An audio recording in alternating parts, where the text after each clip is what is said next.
un amigo de alguna iglesia protestante analizaba conmigo algunas cosas de la Biblia.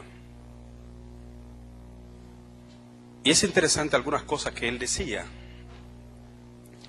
Él trataba de demostrar que ya los mandamientos de Dios, ese decálogo perfecto y maravilloso, ya no tenía vigencia en la cristiandad. Hacía mucho énfasis en decirme que los mandamientos de Dios fueron clavados en la cruz del Calvario. Decía que ya no hay que guardarlo porque fueron abolidos. Y trataba con el texto bíblico, con algunas ideas y argumentos, de convencerme de que ya no hay vigencia en los mandamientos, que fueron abolidos, que fueron clavados en la cruz del Calvario. Mientras él así hablaba, le hice una pregunta. Bueno, es importante lo que dices, pero yo quisiera saber si tú entiendes que un cristiano debe, por ejemplo, tener algunas normas de conducta, ¿verdad? Claro que sí. Le dije, ¿tú crees que un cristiano puede matar a su semejante? ¿Puede matar a su prójimo? ¿Puede hacer un suicidio? ¿O un homicidio también? Él decía, claro que no, eso no es permitido a un cristiano. Y yo digo, bueno, me gustaría que usted tome su Biblia y me demuestre con su Biblia en qué texto se ampara usted para decirme que no debe matarse. Dice, pero claro, usted es un teólogo, me dijo él. Usted debe saber que eso está en la Biblia. Y comenzó a buscar en su Biblia algún texto para fundamentar. Y tuvo necesariamente que ir a Éxodo 20, versículo 13, donde dice, no matarás. Yo dije, usted ha dicho algo importante. Para usted fundamentarme el hecho de que un cristiano no debe cometer homicidio, usted ha utilizado un texto de Éxodo capítulo 20, versículo 13, ¿verdad? Es allí mismo donde dice, no codiciarás, no cometerás adulterio. Y allí mismo también dice, acuérdate del día de sábado para santificarlo. Hay una pregunta importante que la cristiandad debe responderse hoy. ¿Qué fue abolido en la cruz del Calvario? Hay un texto que es uno de los que más se utilizan para decir que ya los mandamientos no deben ser guardados, que fueron abolidos. Me refiero a ese texto de la carta del apóstol Pablo a los Colosenses. Colosenses capítulo 2, específicamente los versos 16 y 17. Ese texto es maravilloso, porque aunque muchos utilizan el texto para demostrar que ya los mandamientos no deben ser guardados, ese texto nos responde la pregunta, ¿qué fue abolido en la cruz del Calvario? Colosenses capítulo 2, versos 16 y 17 dice claramente, por tanto nadie os juzgue en comida o en bebida, o en cuanto a días de fiesta, luna nueva o días de reposo, todo lo cual es sombra de lo que ha de venir, dice el texto. Noten ustedes. Ese texto posiblemente usted lo ha escuchado como un argumento de decir que ya nadie los juzgue por guardar los mandamientos. Ese texto dice lo que es sombra de lo que habría de venir. Y le crea una preocupación a muchos cristianos porque el versículo 16 dice, nadie os juzgue en comida o en bebida, o en cuanto a días de fiesta, luna nueva o días de reposo. Y como dice aquí días de reposo, algunos dicen, bueno, pero ahí está. Ahí dice que no se nos juzgue en cuanto a un día de reposo. Allí precisamente está hablando que ya no deben ser guardados esos mandamientos.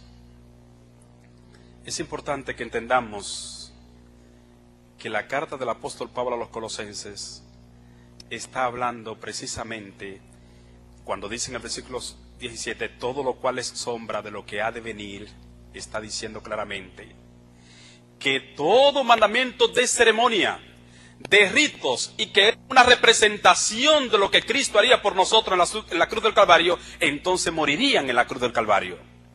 Colosenses capítulo 2, versos 16 y 17, está refiriéndose a hechos ceremoniales o a ritos que se guardaban. Y usted diría, bueno, pero allí dice día de reposo. Y usted sabe que día de reposo está mencionado en Éxodo capítulo 20, versículo 4 al 11. Bueno, lo importante que debemos aprender es que dice días de reposo. días de reposo. El lector de la Biblia debe saber que dentro de las leyes ceremoniales existían sábados ceremoniales. Y cuando el apóstol Pablo está hablando de luna nueva, de días de fiesta y de días de reposo, está refiriéndose al conjunto de conmemoraciones, al conjunto de ritos y ceremonias que prefiguraban al que habría de venir. Y cuando dice días de reposo, no está diciendo día de reposo, especificando al cuarto mandamiento de la ley de Dios. Está refiriéndose a ciertos días que se declaraban como reposo porque eran festivos para ritos especiales. Usted puede encontrar en el Pentateuco, entiéndase, Génesis, Éxodo, Levítico, Número, Deuteronomio, puede encontrar muchos textos de fiestas y ceremonias. Solo por razón de tiempo quiero citar uno de ellos. En el libro de Levítico, el capítulo 23, libro de Levítico en el Pentateuco, el capítulo 23, y el versículo 32 también puede ampararnos en esta idea. Levítico capítulo 23, 27 y 32. Dice el 27.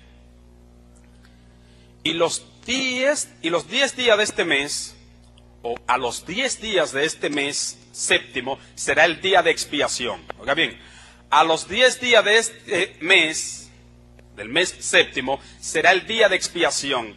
Tendréis santa convocación y afligiréis vuestras almas y ofreceréis ofrenda encendida a Jehová. Dice el versículo 32. Día de reposo será a vosotros y afligiréis vuestras almas. Comenzando, dice claramente, a los 9 días del mes en la tarde, de tarde a tarde guardaréis vuestro reposo. Noten ustedes, está dando una ordenanza de un día festivo y dice que es el 10º día del mes séptimo, el día 10 del mes séptimo, y que debía comenzarse la celebración de ese día festivo, que era Santa Convocación, debía comenzarse el día 9 a la puesta del sol para terminar el día 10 a la puesta del sol. Dice el texto bíblico, ese día será día de reposo. Ese día 10 del mes séptimo, como usted puede entender, podía caer jueves, podía caer lunes, podía caer el primer día de la semana, tercer día de la semana, y era día de reposo. Noten ustedes, no importa el día que cayere de la semana, el 10º día del mes séptimo era día de reposo, de manera que era un día festivo. Cuando el apóstol en Colosenses está diciendo días de reposos, se está refiriendo a esas fiestas ceremoniales. Jamás el autor de la carta a los Colosenses se está refiriendo al día sagrado y a los mandamientos, porque el contexto de esta explicación de la carta no está refiriéndose a observancia de los santos mandamientos de Dios, sino a una costumbre de seguir practicando los ritos y ceremonias de antiguo pacto que ya murieron con Cristo en la cruz del Calvario. En esencia, mis amigos y hermanos, lo que fue clavado en la cruz del Calvario eran las ceremonias que prefiguraban todo lo que Cristo sería para nosotros. El sacrificio de corderos. Cuando usted cometía una transgresión, usted debía llevar un corderito. Imagínese usted hoy cuántos corderitos no tuviera que llevarse a un santuario. Pero ese cordero era símbolo de lo que habría de venir. Y Juan el Bautista, aún dentro del bautisterio de aquel tiempo, en el río Jordán, identificó a ese cordero cuando dijo, por fin, he aquí el Cordero de Dios que quita el pecado del mundo. Las ceremonias, los ritos, por fin han de cesar con en la cruz del Calvario, porque Él es nuestra victoria y nuestra redención.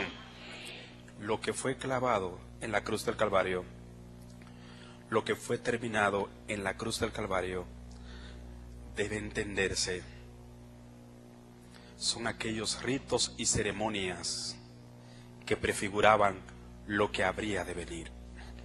Hay un texto más que se utiliza mucho para hacer ver que en la cruz del Calvario se le dio abolición a los mandamientos. Cristo abolió los mandamientos en la cruz del Calvario.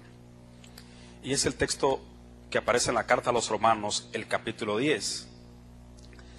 Carta del apóstol Pablo a los Romanos, capítulo 10, específicamente el versículo 4.